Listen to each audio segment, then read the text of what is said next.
Hi guys, welcome back with me again in this channel. On today's tutorial, I'm going to show you how you can keep your Instagram messages private by hiding the read receipt.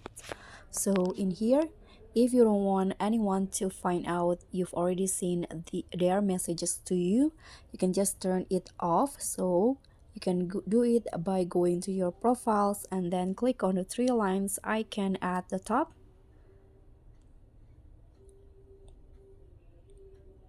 Then in here you can just scroll down and click on this messages and story replies option. So just tap on that, and under here who can see your online, you can see the show read receipt.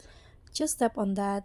You can see that it's currently on, so you can just disable it by clicking on the circle until it turns to gray like this.